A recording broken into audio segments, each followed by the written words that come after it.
যে বর্তমানে ইরানের নেতা যে খামেনি মৃত্যুতে অনেক মুসলিম ভাই এবং অনেক আলেম, আমাদের সালাফি আকিদের মধ্যে অনেক আলেম আছে যারা ফেসবুকে তাদের ফেসবুক আইডি এবং অনেক দিনী ভাইয়েরা এই মানে ইরানি শিয়াদের মানে সম্পর্কে প্রমোট করে, এদের সম্পর্কে কিছু বলবেন? আলেমদের সম্পর্কে বিশেষ করে আমি একটু জানতে চাচ্ছি, তারা কেমন মানে না, আলেম?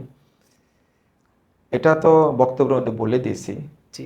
যে ইরানের পক্ষে মানে ইরানের আহ, ধর্মটাকে, রাফিজি ধর্মটাকে আমাদের দেশের মানুষ ইসলাম মনে করে।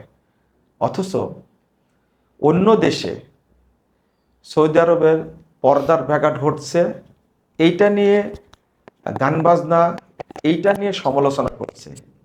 কিন্তু ইরানটা যে পতিতালয় একটা, সেখানে যে ঘন্টায় বৈধভাবে মেয়ে ভাড়া পাওয়া যায়, এই ইরানে যে কন্ট্রাক্ট 6 মাসের জন্য, 1 সপ্তাহের জন্য, 1 মাসের জন্য মেয়ে ভাড়া পাওয়া যায়, ছাত্রছাত্রী সেখানে ভাড়া করে বৈধভাবে বসবাস করে।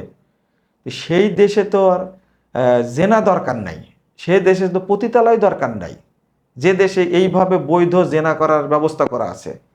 আমাদের দেশের আলেমরা যদি বুঝতো যে ইরানের বাস্তবতা অবস্থাটা, তাহলে কখনো ইরানের পক্ষে কথা বলতো না। পুরো ইরানটাই হলো পতিতালয়। এটা কন্ট্যাক্ট বিয়ে তারা জায়েজ করেছে, আর কত নোংরা নোংরা কথা আছে। মানে কন্ট্যাক্ট বিয়ে করেছে, এরপরেও ফজিলত বর্ণনা করেছে। তারা মিলন করতে গিয়ে যতটা কথা বলে, সমস্ত কথায় 70,000 ফেরেস্তা, প্রত্যেকটা কথায় 70,000 ফেরেস্তা জন্ম নেয়। আর সেই 70,000 ফেরেস্তা তার জন্য কিয়ামত পর্যন্ত নেকি লিখতে থাকে আমল নামে। নাউজুবিল্লাহ, আস্তাগফিরুল্লাহ। নাউজুবিল্লাহ, আস্তাগফিরুল্লাহ। জেনা করে আবার ফজিলত বর্ণনা করেছে, কন্টাক্ট বিয়ে করে জেনা করার পরে যারা আহ, মানে গোসল করে, এই গোসলে যত ফোঁটা পানি বের হয়, সমস্ত ফোঁটা থেকে 70,000 করে ফেরেস্তা জন্ম নেয়। আস্তাগফিরুল্লাহ, আস্তাগফিরুল্লাহ।